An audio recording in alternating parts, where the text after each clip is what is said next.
Our first presentation is on adapting to the new regulatory landscape and its impact on the financial wellbeing of home care providers. I've got the pleasure of introducing Mr. Daryl Sahli, the Managing Director of Right at Home Australia. Daryl is the Managing Director. He and his wife Karen were granted the master franchise rights to Right at Home Australia in 2014. They opened their first office in Brisbane during that year and started franchising in 2016. Right at Home Australia now has more than 48 offices Australia-wide and counting. Daryl has managed both large and small businesses during his career with extensive experience in franchising. Daryl has worked in professional practice with both Ernst & Young and PricewaterhouseCoopers as a management and corporate finance consultant. Continued government pressure means that funding for aged care is not keeping pace with the growing demand. Daryl and his wife Karen are determined to provide high-quality support services so that clients may remain in their own homes with no compromise to their lifestyle and daily routines. They understand from their own experience the pressure many families are under to provide care for their ageing and disabled loved ones. So please join with me on welcoming Daryl to the stage. Thank you, Luke. All right, good, thank you.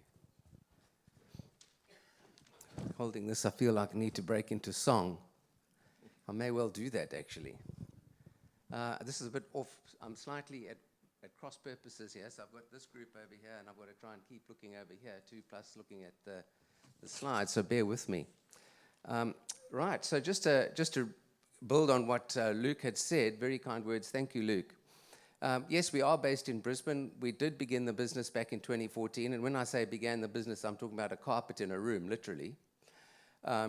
Yes, and we do have 48 offices across Australia, soon to be 53. We've looked after about 3,300 home care packages, but of course, the home care package business is not our whole business, it's a portion of our business. But we looked after over 11,000 people in the 2023 calendar year. So we have full service model. So what that means is we do everything, cooking, shopping, cleaning. We do skilled nursing services. We do allied health services. And what I mean by full service is our employees, our care workers, and our staff are all employees of the company. We don't use contractors at all. Our client base includes older Australians and people living with a disability, people recovering after a hospital stay, and transitional care. And according to the most recent KPMG report, we ranked number 16 on that survey. So what's this all about?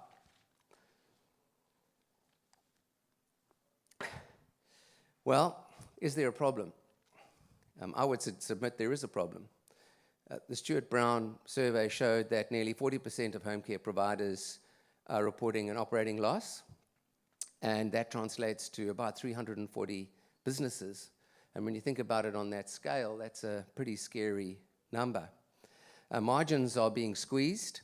The median 2023 gross margin was 39%, and the net profit margin was only 4.3%. That's across the whole of the home care industry. So there's not much room to move. There's been a bunch of financial impacts on our business already. All of us have had to employ independent non-executive directors, and they don't come cheap. They carry an enormous personal risk in becoming a director of a home care business. We've had serious penalties in the new Aged Care Act, which includes jail time. So that's a bit sobering for all of us if we get it slightly wrong. We've had to form consumer advisory committees. We're all preparing for the new aged care standards and all the new compliance requirements associated with that, of which there are many. We have the industrial relations changes, the Fair Work Values case, the 2-hour shift and break allowance, and the increase in superannuation. So all of those changes have already impacted the financial well-being of all of our businesses. So I'm just going to take my spin on oh, hang on, the slides are not moving. Oh, yeah, sorry. I'm moving the slides here, but they're not moving there. Sorry, I do apologize. Sorry. Okay, that was what I was just talking about. Sorry, I apologize for that. Right, so what I'm going to do is just give my take on the impact or the financial impact of the supported home program. So I'm going to go through the main items and just give my view on where each of those are. So the first thing is the funding model. So of course there's a classification system to determine the level of funding. That's actually a very good thing. We see the financial impact of that as being particularly low. It's basically the similar system to what we already have. It's just that it's going to be a lot more sophisticated. There's going to be a list of approved services, one of which is going to include care management. That we see as a low cost because for full service operators like ourselves, we already do care management.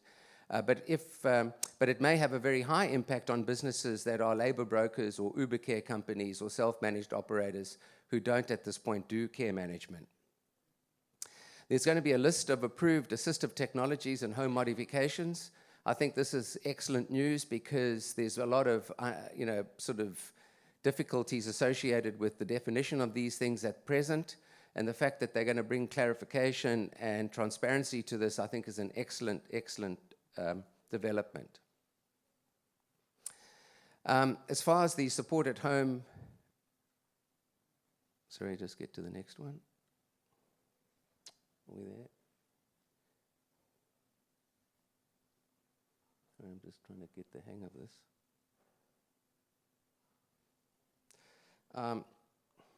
So sorry, I must go back. There we go.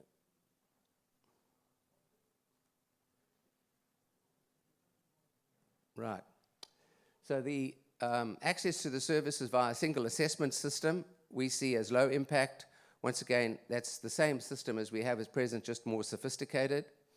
As far as pathways to programs such as the restorative care, palliative care, and assistive technologies, we see that as a sorry, the speaker seems to have, hello? Hello. Hello?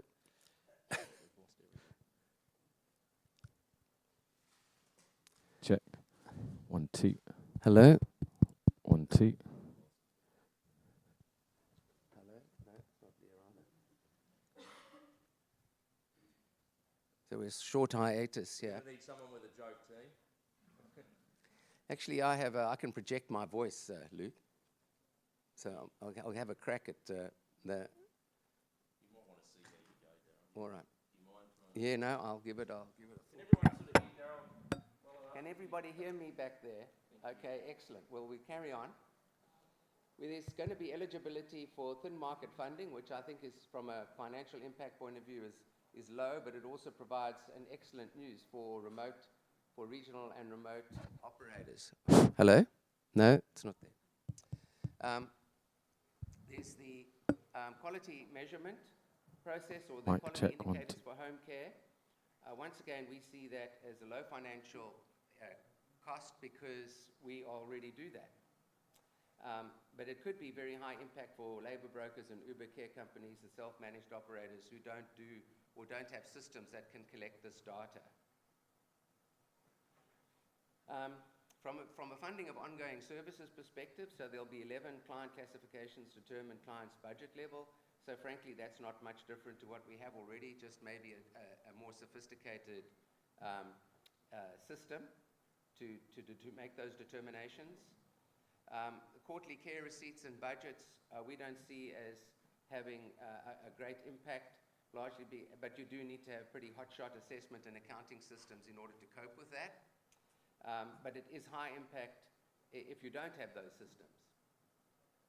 From a price caps point of view, there'll be a price cap for every service, a little bit like the NDIS, covering a full cost of delivering of service. So we see that as a low impact, provided the numbers are right. If the numbers are right, then it's going to be absolutely fine. If the numbers wrong, it's going to be pretty catastrophic. Also, in relation to that, when they talk about covering the cost, do they mean covering the margin as well? bearing in mind it's not a simple case of covering costs. You actually have to have something that spits out at the end, right? Otherwise, what are we all doing?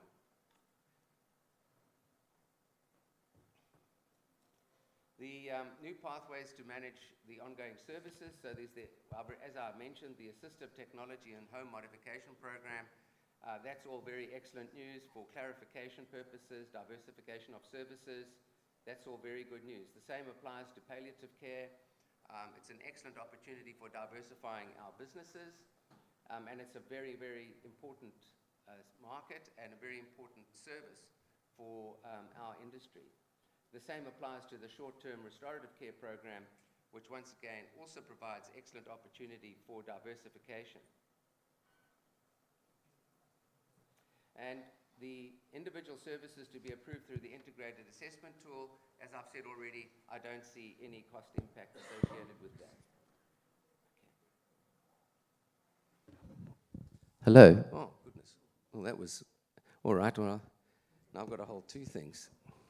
So we're doing okay. Good. Good. Okay. Excellent. Thank you. Right. The supported home program as it applies to case management. So the idea is that the care management aspect of the service is not integrated in the service as it is at present. So there'll be a separate service called care management. Of course, if you're a full-service business like ours, care management is something that we do. So therefore, the financial impact is likely to be low. But it would certainly be massive if the numbers are wrong. So, care management costs money, and you have to have very skilled people doing it. And I would ask the question as to whether care management should really be done by nurses. And I think if we are seeking quality outcomes, then the answer probably to that question should be yes. All care recipients receive care management, so that's fantastic news and very, very important. Once again, full-service operators like us already do care management, so of course there's no impact on us. But it would be a serious impact on businesses like the Uber care companies, labor brokers, etc., who don't do care management, and therefore they will have to develop a system in order to do so, and that's going to cost plenty. Providers will invoice for client services based on pooled funding, which I think is fantastic. Once again, you will have to have strong assessment and accounting systems, but if you don't have those systems, of course, it is going to be expensive. And of course, funding based on client satisfaction, the impact will be low, in our opinion. As far as thin market funding is concerned, this is very, very important, very, very important development. There are so many thin markets in Australia, being such a vast landmass with tiny little towns spread across huge areas, many of whom have no services and some with very few services at all. So I think the block funding for remote services is extremely welcome and will make a massive difference to our industry. Sorry, that was that point there. Right, compliance. So of course, compliance is a huge, huge part of what we all do. There is much, much stricter compliance now than there was 5 years ago, and we can expect much more rigorous reporting and documentation requirements.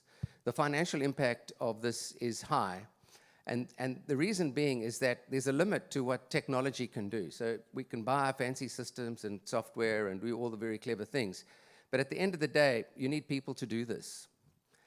You actually cannot run a care business without people. You can't automate every single system. You can't automate everything that we do. At the end of the day, we all have to employ people to do this, and they cost money. The quality and safety standards are the same. There's much, much stricter oversight. We have assurance reviews. There's much, much higher standards of care expected by the authorities. The financial impact of this, as we all know, is high, and for the same reasons. You can't technology your way through this problem. You have to, at some point, employ people that are capable of doing this. And also, you need to have the application of professional discretion. So you can't have it so prescriptive that the care management team can't use their professional discretion in order to make decisions around care. And as I said, you can't automate the assessment of care needs process. That has to be done by a real person.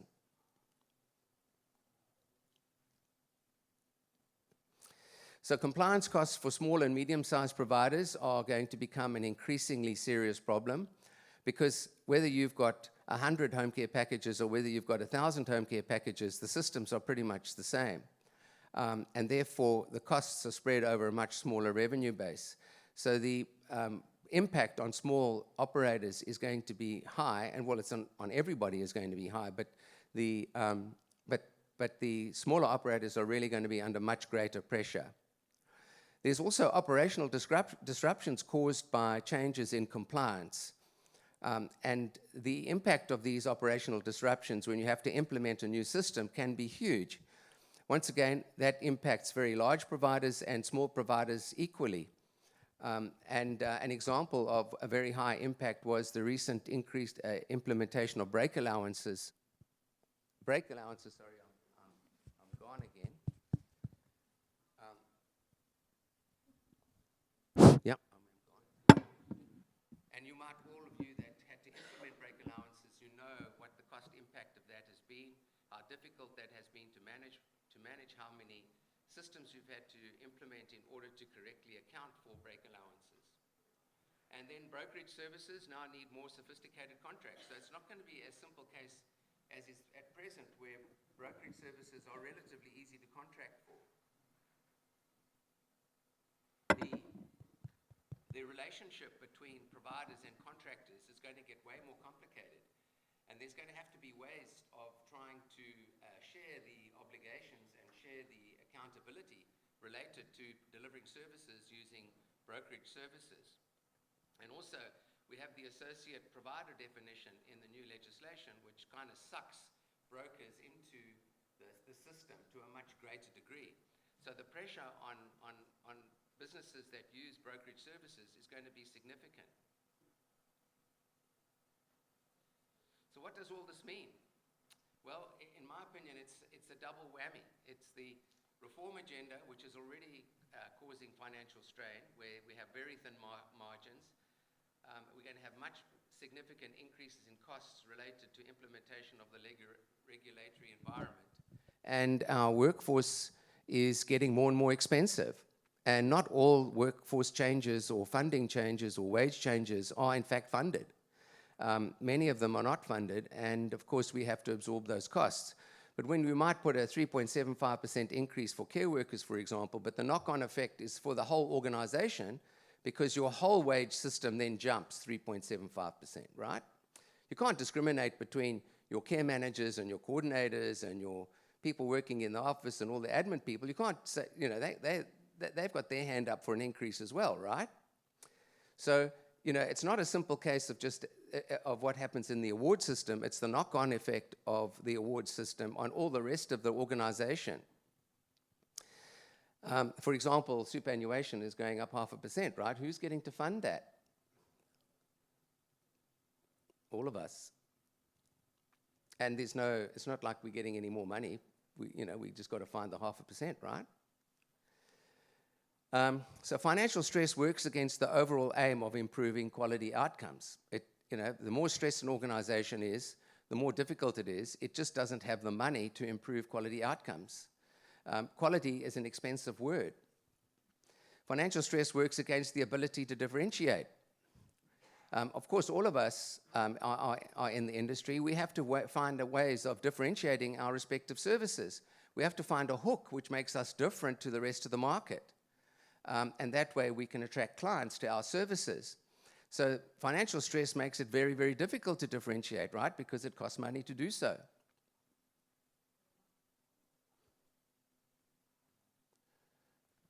So what levers can a home care business pull? Like any other business, frankly. We've got very limited levers.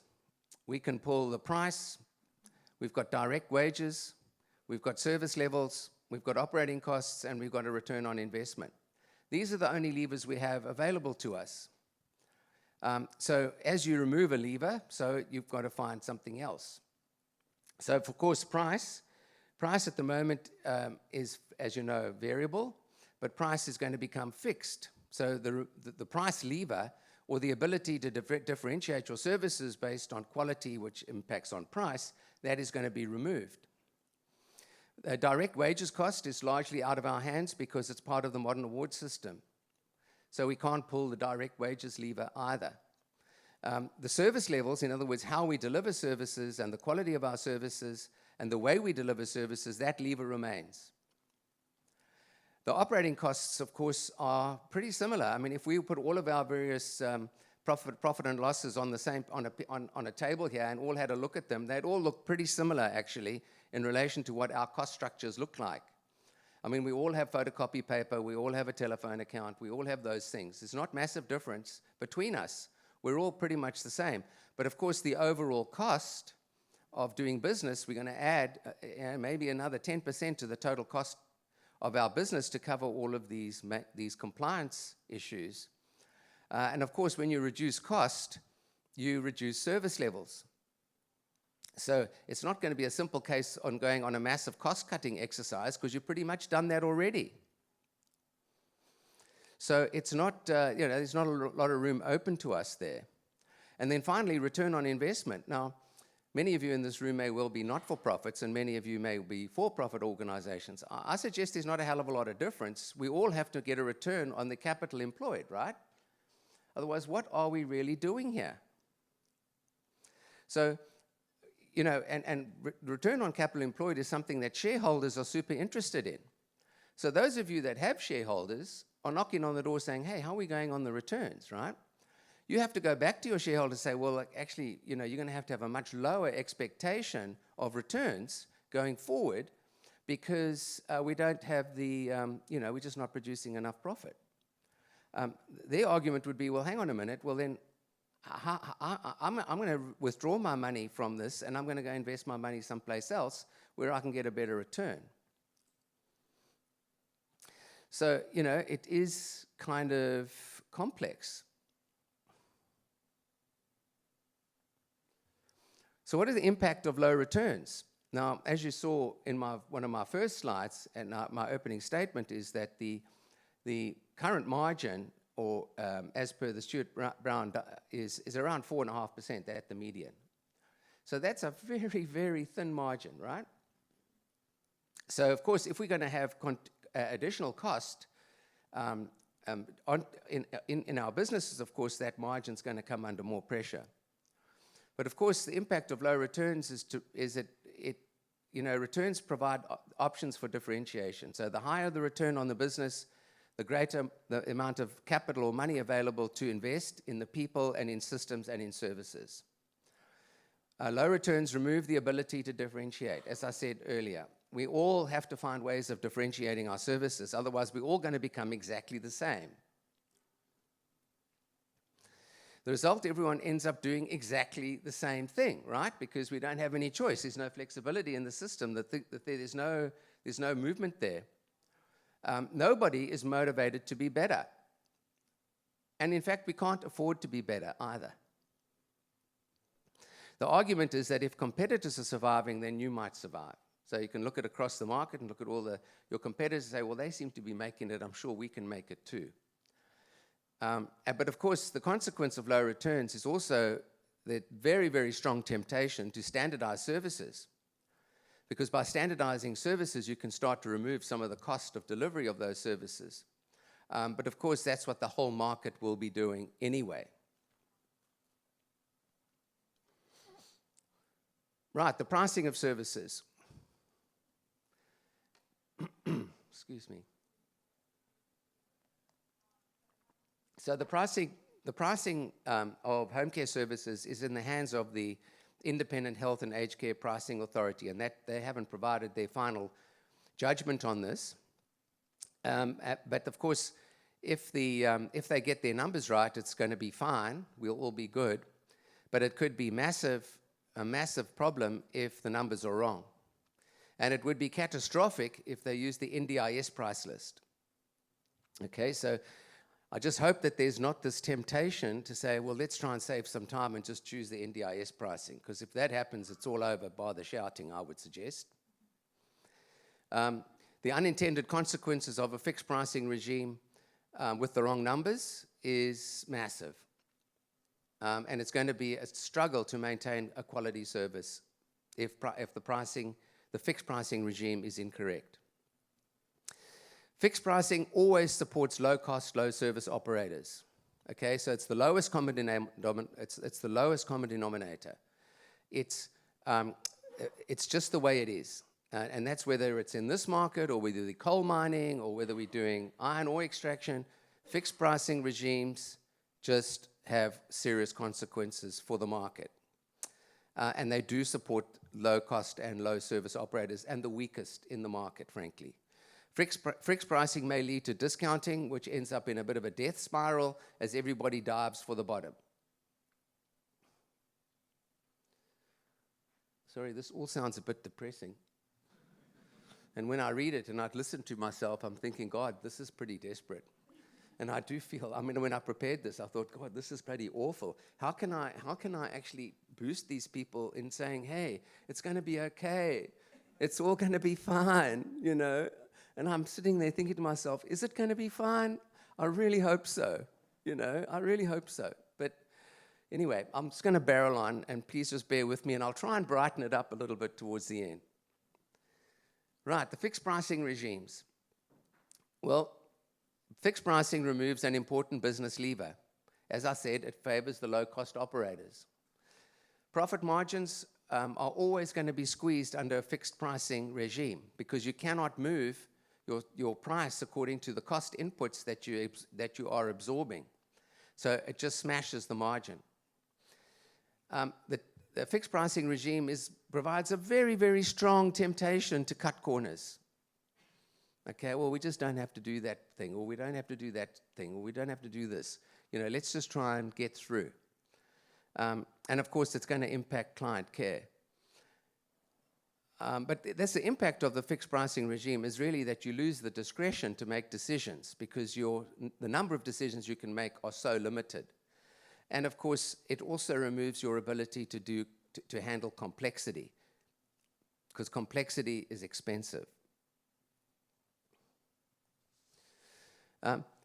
Fixed price regimes can often lead to stagnation because there's no reinvestment in the business, there's not enough profit to reinvest.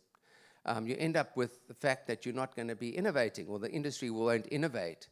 And the more that you have the stagnation, it sort of works on itself. It ends up in a situation where the sector can't move because it's basically hog-tied to the fixed price. The resource allocation, providers may allocate resources to meet regulatory requirements rather than care. And you all know what the massive compliance obligations we already have. Imagine with what I've said earlier, there's a whole lot of new compliance obligations, and now we've got to find ways of allocating resources to managing those compliance obligations. And then, of course, the standardization. Fixed pricing leads to standardization because it's the only way, in many cases, that you can mitigate the cost impact. It removes flexibility as well because flexibility is also expensive. And you end up with this one-size-fits-all approach that may not be suitable to all. So it's effectively a commoditization of the care business. And so this is the concern that we have, is the commoditization of the care business.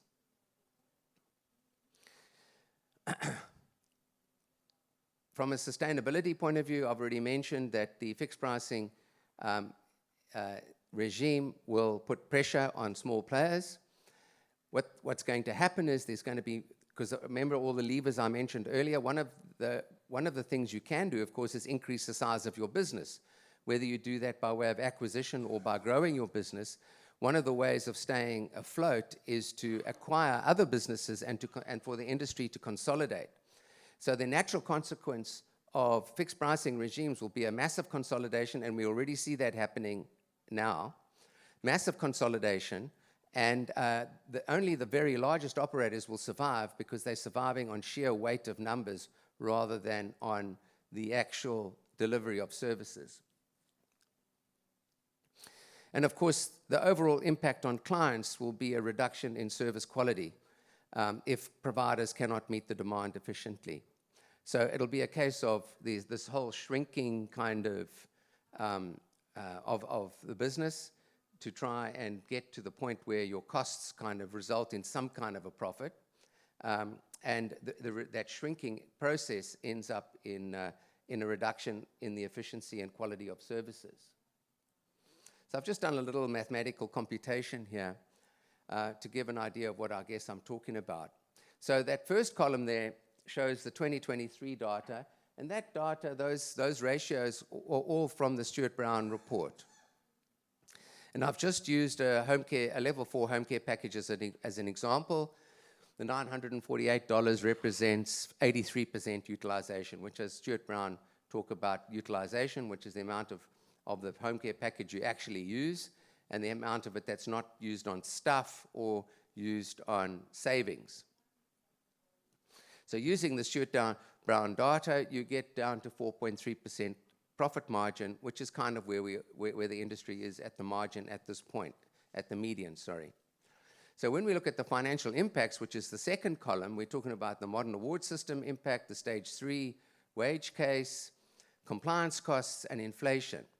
And I've allocated 8% to the direct service costs, which is the award system, 10% to the overall compliance cost, and 3.6% is inflation. Now you apply those numbers to the 2023 data, and you turn what was a small profit into a small loss. Now, of course, making a small loss might be okay for a year. Making a small loss might be okay for 2 years. But unfortunately, making a small loss eventually catches up with you, right? You cannot run the business in that way. It just doesn't work. So by definition, then, there has to be an increase in the subsidy.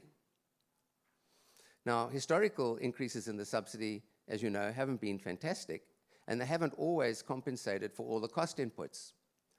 But by way of this example, all I'm saying is if you look at that profit margin line at $40.79, if the government wanted to maintain the $40.79 or allow us to maintain the $40.79, then there needs to be a 6.7% increase in the subsidy in order to cover those big costs, the costs that I've just mentioned. I hope that makes sense. So at the one hand, what we're trying to do is, there's two choices. You either maintain the dollar amount or you maintain the percentage. Clearly, to maintain a 4.3% margin, if that was the decision, that increase would be higher than 6.7%. Does that make sense? Am I running out of time? I'm out of time, which is luck would have it, brings me to the last slide. So I'm actually bang on time. Well, thank you, Luke. Thank you. Now, this is the good news, right? Okay, so there was a little bit. So what can you reasonably do? Well, increase package utilization. That's a hell of a lot easier said than done, but it does roll off the tongue. You've got to target business growth, right? We've got to get scale, right? Scale. Scale is going to be the way to survive. You need to diversify your services. And when you diversify services, you're going to have to diversify the workforce. So you're going to have cleaners doing cleaning, drivers doing driving, companion carers doing companion care, and of course, personal care workers doing personal care work. So you cannot, because you can't afford to be paying too much for workers doing low-level work. You want to make sure you're paying people commensurate with the actual service that they're providing. Geographical expansion is an opportunity for all of you who haven't begun a geographical expansion. It does cost money, but of course it does give you access to new markets. Invest in data analytics. This is super important in the current environment because we're dealing with very, very tight business finances, shall we say. You really, really need to understand your data really, really well. So, of course, investing in data analytics and technology integration, very, very important. And, of course, you have to increase productivity. You have to get your workforce more efficient. You have to get them working kind of harder and more efficiently. The only way you can do that is to train them, pay them, and develop them. So you may end up with fewer management in the management team, but they're going to be working way more efficiently, and you may have to employ them at a higher level to get that productivity uplift. And then, of course, you have to work super hard on staff retention, because staff retention also is debilitating. And there you have it. Thank you. I'm sorry for the sad truth. Thank you, everyone. If you can just put your hands together for Daryl. He demonstrated what most of us have to go through in aged care, a lot of resiliency as the speakers went in and out. So thank you, Daryl, for that. I can remember speaking to Daryl and Karen at the beginning of their journey 10 years ago, and to watch them grow and scale as they have across Australia's service footprint is just an amazing thing. We've probably got time, team, for one question. No questions. We don't have any time for any questions. We're going to have to keep moving on. But Daryl will be around, and I'm sure that he's happy to speak to any of you about how his service has grown across the Australian footprint. So welcome, Daryl.